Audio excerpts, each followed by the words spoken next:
All quadrants in Washington today. This remains a time of the utmost caution and the power of freedom. But again, that picture, the statue coming down, seen across the world, and certainly at 1600 Pennsylvania Avenue today. I want to go back to Baghdad, or very near Baghdad right now. We have on the live line Jim Bruton. He's a photojournalist who has been traveling the last several weeks with NBC's Bob Arnott. And Jim is on the live line with a story to tell. Hi, Jim.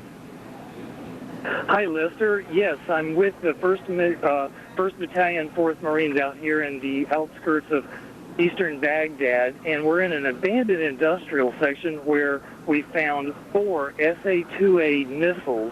They have a range of approximately 30 kilometers, and they are about 30 feet long and can carry 3,000 pounds of explosive power. With these missiles, we found all the supporting infrastructure. So they would be well advised to not provide military capabilities to Iraq. They seem to have made a conscious decision to ignore that. Senior regime people are moving out of Iraq into Syria, and Syria is continuing to send things into Iraq. We find it notably unhelpful. The question you ask, however, is not a question I can answer. It depends on people's behavior, and certainly I have nothing to announce. We're still dealing with Iraq. Mr. Secretary, yes. You said in the list still left to do that the U.S. military must still capture or otherwise deal with Saddam Hussein and his sons. Do you believe that Saddam Hussein is still alive? Don't know. Do you believe that he was in that building before it was taken out? Don't know. Mr. Secretary, General Myers, yes. did you characterize... No, that's true. No, hold on. No, that's not. No, hold on. Yes. There wasn't... No. Yes, there was. You just don't like one-word answers. Yes. I wondered if I could ask General Myers if you would describe what sort of Iraqi forces are left to contend with in the north. Are they Republican Guards? Are they regular Army? And do you have an idea of how many? And Mr. Secretary, in light of the criticisms of the supply line and the pause that was reported a week or two ago, are you feeling vindicated today? As far as the forces left to deal with, in Baghdad city itself, still the Special Security Organization, Special Republican Guard, the death squads who are probably there, and of course in other major cities and probably even some of the smaller cities, Ba'athist party members who use force and fear and intimidation to coerce the population.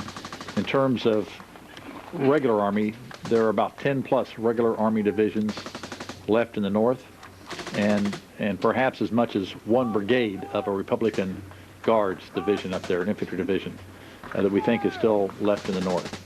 Now, they have been subjected to bombing by air power, and will continue to be dealt with in that way.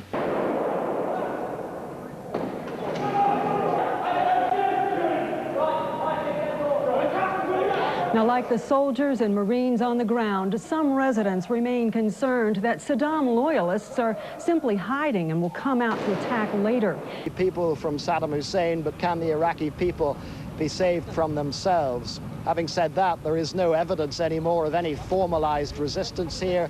There was no evidence on the streets of the Iraqi army, although I did see some abandoned army trucks.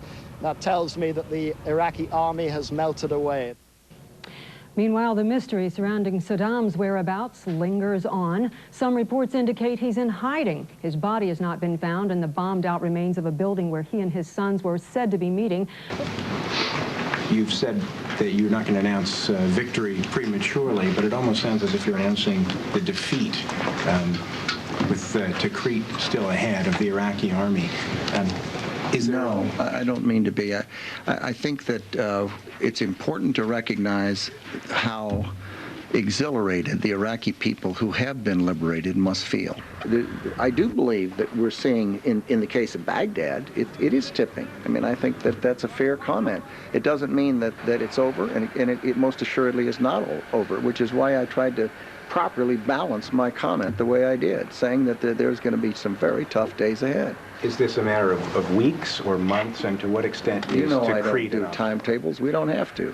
You can't know that. It's not knowable. We didn't know how long it was going to last when it started. to A create. lot of experts thought they knew how long it was going to last, but we didn't. Mr. Secretary. Ma'am? A couple questions. Could you give us a little bit more detail about what you're seeing with the senior regime leaders going into Syria? How many and over what time period, and if you know any names? Can you also tell us a little bit more about the rewards that you mentioned for Iraqi people that help the American soldiers? And General Myers, could you tell us what happened to the hundreds or thousands of regime loyalists that seem to have disappeared overnight from Baghdad? Did you track them on the roads, or did they sort of melt into the city itself? We are getting scraps of intelligence saying that Syria has been cooperative in facilitating the movement of people out of Iraq into Syria, and then in some cases they stay there and finding safekeeping there. In other cases, they're moving from Syria to still other places. We also have seen in a number of instances people from Syria moving into Iraq unhelpfully, as well as I mentioned the other day, night vision goggles and that type of thing. I think we said it on the podium down there in the press room. Speak for yourself, Dick. Don't give me that royal we. He's very sharp. He catches it. This pack of cards, the 55 thugs that are out there, how can we get our hands on them? Or is that yours, Mr. Secretary? I'm told they're on eBay. The place, Qana, south of Lebanon. Campaign for the Fiji UN peacekeeping forces. The time, 18th of April, 1996. Few minutes, Israeli sortie, attack. The operation of Grapes of Wrath by the Israeli forces against Lebanon to hit specifically Hezbollah. 7 years passed, and the massacre still in the memory of the Arab people of Lebanon, from Al-Amiriya to Jenin to Beirut. Only we own the memory. Let's remember then, the Israeli fighters bombarded the south with heavy bombs, and Beirut was congested with refugees from all over Lebanon. 800 people could not leave their village, and they thought they can be safe in the UN complex. Israel hit the place, killed 106 people, most of them children, women, and old, and injured 300 others. 35 of them became disabled. At that day, the International Human Rights Organization became very angry. Lebanon complained to the Security Council against Israel. And today, the Lebanese people still remember this massacre in 1970. Same place, the place that became a museum and a grave for those heroes. Then, greeting to all those martyrs. With the Israelis out of Lebanon, Nasrallah encouraged and assisted the Palestinian uprising against Israel. He has acknowledged sending secret agents carrying weapons to the West Bank, where he is considered a hero. Some kids in the Gaza Strip even dress up like him, down to the beard and the glasses. At this event, a boy playing Nasrallah is flanked by one child playing a security guard and another dressed as a suicide bomber. Because of Washington's support for Israel, Hezbollah is conducting a ferocious propaganda offensive against the United States. This message, broadcast on Al-Manar, portrays U.S. foreign policy as satanic.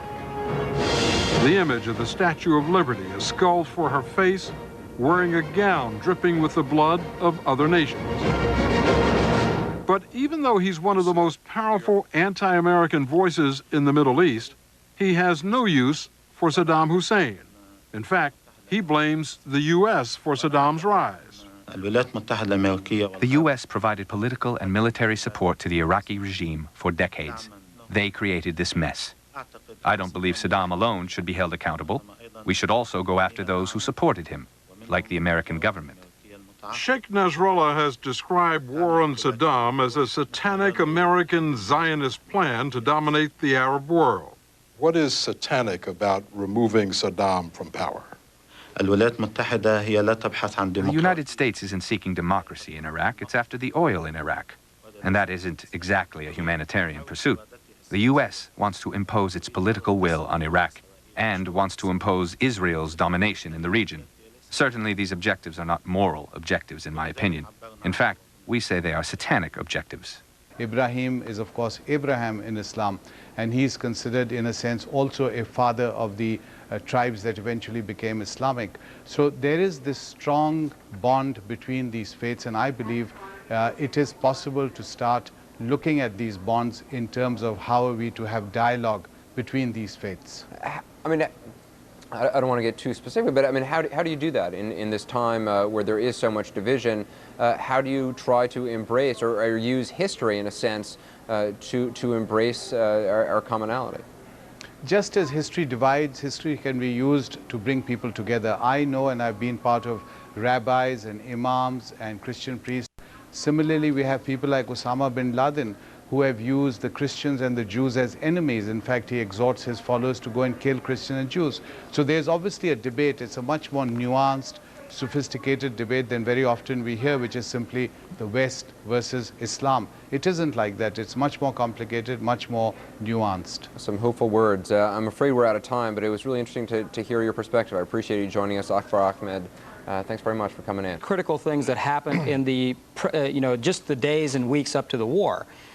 One was the arrest of Khalid Sheikh Mohammed, where we found out the people that he was communicating with.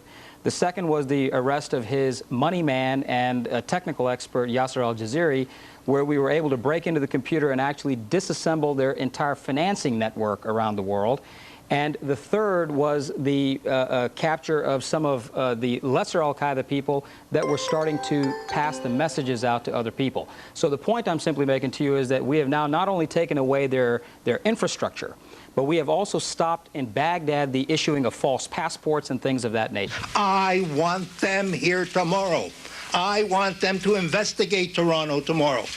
I think they're doing this city and this country a disservice.